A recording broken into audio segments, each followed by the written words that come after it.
Hello, Jennifer Tochi here. And I'm in the car once again. I think I've made this made a video in the car a couple times. But I am in a different city than Butte, Montana, or some people like to call it Butte, Montana. And I'm making my multi-pack Mania from the car, yes. While my son is inside playing in the trampoline park. Because I don't want to be in a trampoline park ruining my knees and back, what would happen if I went into a trampoline park? So, what do? I start making my video about my multi-packs. Yes. And I picked something from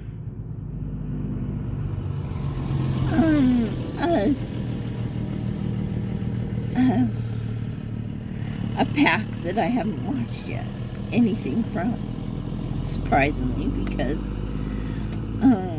I like the subject. Yeah. So Tales from the Future pack. Yes. And excuse me. And the movie I picked from it is The Day Time Ended. Made in 1980. And the reason I picked it was because Christopher Mitchum is in it. And he's one of my, I'd say, one of my favorite Western stars of the not evil sort. Yeah. Robert Mitchum's, I believe, second son. Yeah. So I said, cool.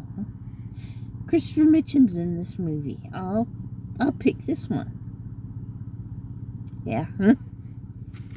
So I watched it. And I couldn't be at home because I'm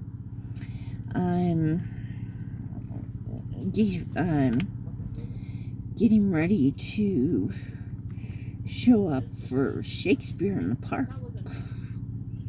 Indeed. I went to Shakespeare in the Park last week and saw a different movie, a different play that I'm watching today. And then tomorrow, I'm going to another city in Montana to watch A Midsummer's Night's Dream again. I have gotten the Shakespeare in the Park bug, I believe. But, I don't know, who wouldn't?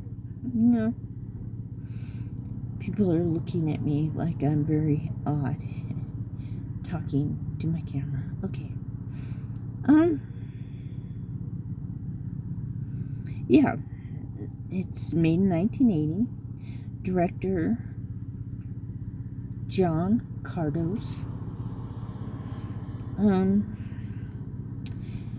I did not notice that Jim Davis is also in this movie.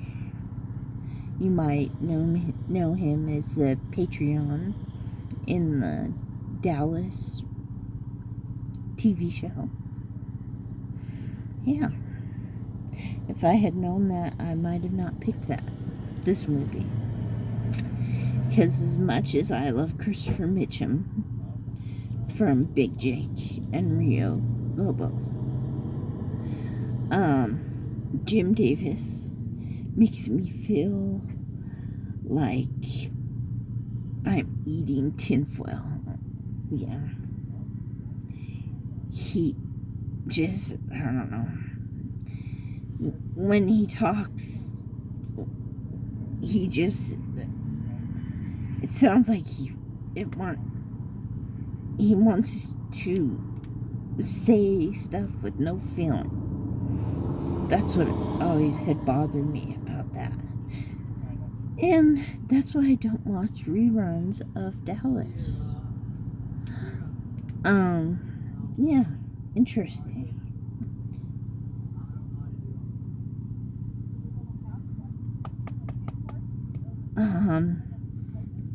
Yes.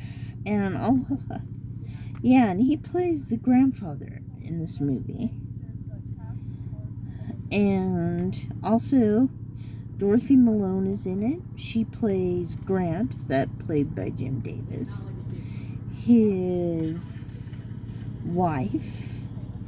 And Richard is played by Christopher Mitchum, who plays their son. And these two have just bought a house that is solar powered and is in the middle of nowhere. Because Grant wants to be in silence. That's what he wants. He wants to be in silence.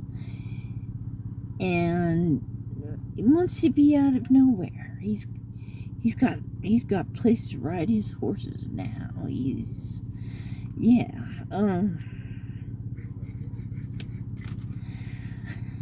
And this movie has some claymation in it. And ever since I saw Clash of the Titans, the original, of course, I have loved claymation. I have been a fan.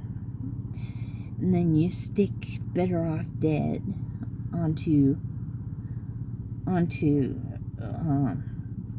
that, and I'm definitely a fan of claymation. That damn hamburger, and of course Pegasus from Clash of the Titans, and I love claymation. Certain claymation I liked in this movie. And basically this is 3 stars has supposedly crashed into each other 200 years ago, and they're just seeing the results of it on Earth. So there's a big buzz about it. And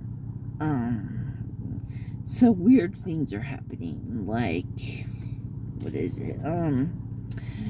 Earthquakes, problems with electricity. Yes. Well, yes. Well, this house with a little girl named Jenny, played by Natasha Ryan, who I remember as little Sybil. Horrible movie, Sybil. Oh, I have to be prepared every time I watch that movie. Ooh. Okay. Yeah. Well, what happens? They see alien, and that little girl sees an alien. A little tiny claymation green alien with a pointy head and big eyes. And I say, hey, that's cool. That's cool. And he moves around and spins in claymation. Yeah. But then weird things start happening that they don't really explain. All of a sudden, their house is warped to prehistoric time, and there are 2 dinosaurs fighting in claymation style. One of the dinosaurs looks alright. It looks like a big lizard that's fighting in claymation. The other thing looks like a hairless King Kong that somebody diarrheaed on. Yeah. That's the only thing I thought when I saw that part. Yeah. Yes, so things keep happening, and all of a sudden the grandfather gets sent to some kind of airplane graveyard and sent to another place that's supposed to be utopia for everybody. And the movie does end at a happy point, but I did not understand it at all. And in the words of Grandpa at the end of the movie, it's a time-space warp. The vortex took him. I don't know what you can get out of the review. I did not understand any of it. I'm never going to rewatch this movie again. Even for the claymation, it's weird. Maybe for one watch if you want to watch a weird movie. But that's about it. Sorry for the long review about a movie I don't like. But oh, I just got flipped off. Okay. So, goodbye, everybody.